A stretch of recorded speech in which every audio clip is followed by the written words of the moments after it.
ରସଜାଇ ଏତେ ଦିନ ପରେ କଣ କରିବା ସମୟ ମିଳୁନି ଭାଇ କତିକି ଆସିପାରୁନି। ଜୟ ଜଗନ୍ନାଥ ସାଙ୍ଗମାନେ, ଆପଣ ମାନେ ସବୁଠାରୁ ବେଷ୍ଟ କ୍ୟାଫେ ଆଣ୍ଡ ଷ୍ଟେସନାରୀ କିଣି ଆଣିକି ଚାହୁଁଛନ୍ତି କି? ଏଇଠି ଅଛି କ୍ୟାଫେ ଆଣ୍ଡ ଲେଡିସ୍ କର୍ଣ୍ଣର। ହଁ ମ ଖାଲି ଲେଟ୍ କାହିଁ କହୁଛନ୍ତି? ଭାଇକୁ ଟିକେ ପଚାରିଦେବା କ୍ୟାଫେର ନେମ୍ ଟା, ତାପରେ ଲୋକେସନ ଟା ଜାଣିବେ। ଆଉ ନା କଣ କହୁଛନ୍ତି ଭାଇ? କ୍ୟାଫେ ଆଣ୍ଡ ଡାଏରୀ ପ୍ଲିଜ୍, ଆପଣମାନଙ୍କ ଅପେକ୍ଷାରେ ଆମେ ରହିଲୁ। ତାହେଲେ ଲେଟ୍ ଆଉ କାହିଁକି କରିବା? ଭାଇ ଲୋକେସନ ଟା କହିଦିଅ। ଆମ ଲୋକେସନ ହଉଛି ଜାରକା college road, Gokarnika college front building. ଆପଣଙ୍କ ଅପେକ୍ଷା ଆମେ ରହିଲୁ। ଭାଇମାନେ ବି ଅଛନ୍ତି, ମୁଁ ବି ଅଛି ଆପଣ ମାନଙ୍କ ଅପେକ୍ଷାରେ। ନା କଣ କହୁଛନ୍ତି ସାଙ୍ଗମାନେ? ଜୟ ଜଗନ୍ନାଥ। ଆପଣ ମାନେ ଡେକୋରେସନ ଦେଖନ୍ତୁ କେତେ ସୁନ୍ଦର ଭାବରେ କରିଛନ୍ତି। ଡେକୋରେସନ ବହୁତ ବଢିଆ ଲାଗୁଛି। ଏଇ କ୍ୟାଫେଟାକୁ ଦେଖି ମୋର ତ ପୁରା ମନ ଛାଡ଼ିଲାନି, ସେଇଥିରେ ବି ମାଡ଼ି ବସିଲି। ଏତେ ସୁନ୍ଦର କ୍ୟାଫେ ଯିଏ ଦେଖିବ ସିଏ ଫସିଯିବ। ଆଜ୍ଞା ହଁ ଆଜ୍ଞା, ମୁଁ ତ କହିବି କଲେକ୍ସନ ପୁରା A1।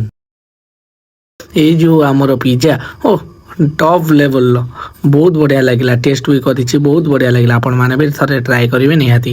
ଆଉ ଗିଫ୍ଟ ଆଇଟମ୍ ତ ଆପଣମାନେ ଦେଖୁଥିବେ, ଯାହା ଜାଣୁଥିବେ, ଆପଣମାନେ ଯାହା ଖୋଜିବେ ସବୁ ମିଳିବ। ଷ୍ଟେସନାରୀ ଆଇଟମ୍ଠୁ ଆରମ୍ଭ କରିକି ଗିଫ୍ଟ ଆଇଟମ୍ ପର୍ଯ୍ୟନ୍ତ।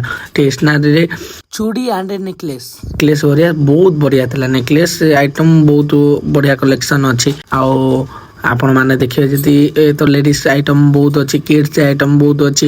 ତ ମୁଁ ତ ଲେଡ଼ିସ୍ ହେଇନି, ନହେଲେ ମୁଁ ନେଇ ଯାଇଥାନ୍ତି ଗୋଟେ ଦୁଇଟା ପିନ୍ଧିଥାନ୍ତି। ଯଦି ଆପଣମାନେ ଖୋଜୁଥିଲେ ଏମିତିଆ କ୍ୟାଫେ ସହିତ କମ୍ବୋ ଲେଡ଼ିସ୍ କର୍ଣ୍ଣର ମିଳିଯାଉ, ତାହେଲେ ଆଉ ଜମା ଲେଟ୍ କରନ୍ତୁ ନାହିଁ, ଜଲ୍ଦି ଜଲ୍ଦି ଭିଜିଟ୍ କରନ୍ତୁ। ଆପଣମାନେ କେବେ ଆସୁଛନ୍ତି? ଲୋକେସନ ଟା ମନେ ରଖିଥିବେ ଆଜ୍ଞା, ଚାରେକା college road, Gokarnika college side building, second floor. ଆପଣଙ୍କ ଅପେକ୍ଷାରେ ଆମେ ରହିଲୁ। ଜୟ ଜଗନ୍ନାଥ। ଭାଇ ଟେଷ୍ଟ ଟା କଣ କେମିତି ଥିଲା? ଯାହା ବି ହେଇଛି ଭଲ ଅଛି, ଏକ ନମ୍ବର।